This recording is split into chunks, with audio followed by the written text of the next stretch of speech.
यह वह समय था जब तलवारें खून की प्यासी थीं। लोग एक दूसरे को मारकर ही जीवित रहते थे। देवता और जादुई शक्तियां आपस में टकराती थीं और इंसानों की लाशों पर साम्राज्य खड़े होते थे। इसी दौर में शाकू का राजा वीरसेन अपने दुश्मन राजा भीमसेन पर हमला बोल दिया।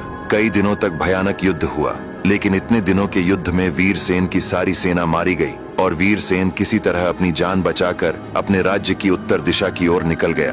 कई दिनों की यात्रा के बाद वह एक नदी के किनारे रुका और वहां स्नान करके आराम करने लगा। तभी एक बूढ़ा मछुआरा नदी से मछलियां पकड़ने आया। उसने एक वीर योद्धा को देखा तो चौंक कर बोला, हे वीर, आप कौन हैं? कहां से आए हैं? वीरसेन ने कहा, बाबा, मैं शाकू का राजा वीरसेन हूँ, पर मेरे दुश्मन राजा ने मेरा सब कुछ लूट लिया है और मैं किसी तरह अपनी जान बचाकर भाग निकला हूँ। अब मैं किसी काम की तलाश में हूँ, कहीं भी काम करके रह लूंगा। बूढ़े ने कहा, बेटा, तुम मेरे घर चलो, तुम्हें वहाँ खाने रहने की कोई तकलीफ नहीं होगी। वीरसेन उसके साथ चल दिया। बूढ़े मछुआरे की एक बहुत ही सुंदर बेटी थी। उसने अपनी बेटी का विवाह वीरसेन से कर दिया और दोनों सुखपूर्वक रहने लगे। कुछ दिनों बाद वीरसेन को एक पुत्र प्राप्त हुआ जो अत्यंत सुंदर था। उसका नाम दक्ष रखा गया। दक्ष बड़ा रूपवान और बुद्धिमान हुआ। उसने सभी विद्याएं हासिल कर लीं और एक मजबूत योद्धा बना। एक रात वह बाहर सो रहा था, तभी आकाश में उड़ती हुई एक यक्षिणी निकली। यक्षिणी उसके रूप पर मोहित हो गई और उसके पास आई। कुछ देर उसे देखने के बाद उसने दक्ष के माथे को चूमा और फिर उड़कर आकाश में चली गई तथा संसार भ्रमण करने लगी। तभी उसे अपने पीछे पंखों की सरसराहट सुनाई दी। उसने देखा एक यक्ष आ रहा है। यक्षिणी ने पूछा, तुम कहाँ जा रहे हो? उसने कहा, मैं इस समय ताम्र देश से आ रहा हूँ। ताम्र बहुत बड़ा देश है और उसके अंतर्गत कई द्वीप हैं। वहाँ के बादशाह का नाम गौर है। उसकी एक बेटी वैदेही है। वह इतनी सुंदर है कि मालूम होता है विधाता ने उससे अधिक सुंदर किसी को नहीं पैदा किया है। अब आगे की कहानी जानने के लिए देखिए अगला भाग। यक्षिणी ने जब यक्ष से पूछा तो उसने राजकुमारी वैदेही के बारे में बताया। यक्ष ने कहा कि राजकुमारी वैदेही जैसी सुंदरी संसार में दूसरी नहीं। उसके होंठ मूंगे की तरह लाल और कोमल थे।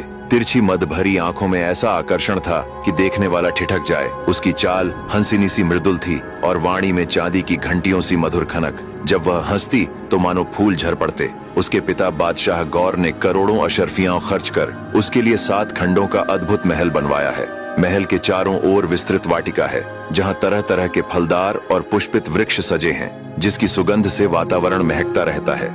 ऐसी ऐश्वर्य और रूप की चर्चा सुनकर दूर देशों के राजकुमार विवाह प्रस्ताव लेकर आए, पर शहजादी को विवाह से घोर विरक्ति थी। विवश होकर बादशाह ने घोषणा कर दी कि जो हकीम, ज्योतिषी या तांत्रिक उसे ठीक कर देगा उसी से उसका विवाह होगा। इतना सुनकर यक्षिणी ने कहा, शायद तुम राजकुमार दक्ष को नहीं देखे हो। उसके जितना सुंदर मैंने आज तक किसी इंसान को नहीं देखा। इसी बात पर यक्ष और यक्षिणी में वाद विवाद छिड़ गया कि कौन अधिक सुंदर है। अंततः उन्होंने निर्णय किया कि दोनों को साथ रखकर तुलना की जाए। तुरंत यक्ष उड़कर वैदेही को उठा लाया और राजकुमार के पास सुला दिया। दोनों गहरी नींद में थे। तभी यक्षिणी खटमल बनकर राजकुमार को काट गई।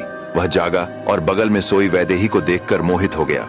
उसे लगा, काश मैंने पहले इसे देखा होता। फिर उसने अपनी हीरे की अंगूठी उतारकर शहजादी को पहना दी और उसकी नीलम की अंगूठी स्वयं पहन ली। फिर यक्षिणी के जादू से वह पुनः सो गया। अब यक्ष मच्छर बनकर राजकुमारी को डंक मार दिया। वह जागी और सुंदर युवक को अपने पास सोता देख चकित रह गई। विवाह से विरक्त रहने वाली वह भी उसे देखते ही मोहित हो उठी और वह राजकुमार को देखते देखते सो गई। फिर यक्ष राजकुमारी वैदेही को उठाकर उसके महल में पहुंचा आया। जब सुबह राजकुमार जागा तो राजकुमारी को पास न पाया तो उसने एक नौकर को बुलाकर पूछा, पर नौकर ने कहा, स्वामी मैं पूरी रात यहीं पर था, पर मैंने किसी को आते जाते नहीं देखा और कमरे पर तो बाहर से ताला लगा था। राजकुमार असमंजस में पड़ गया कि यह सब स्वप्न था या सत्य, पर उसकी उंगली में राजकुमारी की नीलम की अंगूठी अब भी चमक रही थी, जो गवाह थी कि रात की घटना सच थी। अब आगे की कहानी जानने के लिए देखिए अगला भाग।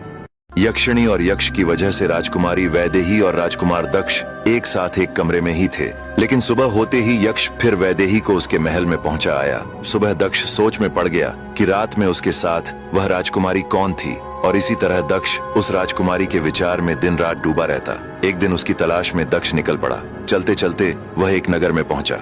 तभी उसने देखा कि एक व्यापारी की सवारी निकल रही है, जिसके पीछे सोने चांदी से भरी 100 बग्घियां चल रही थीं। दक्ष ने एक बूढ़े से पूछा, बाबा, ये कौन है जो इतना धनवान है? इतना धन तो राजा के पास भी नहीं होता।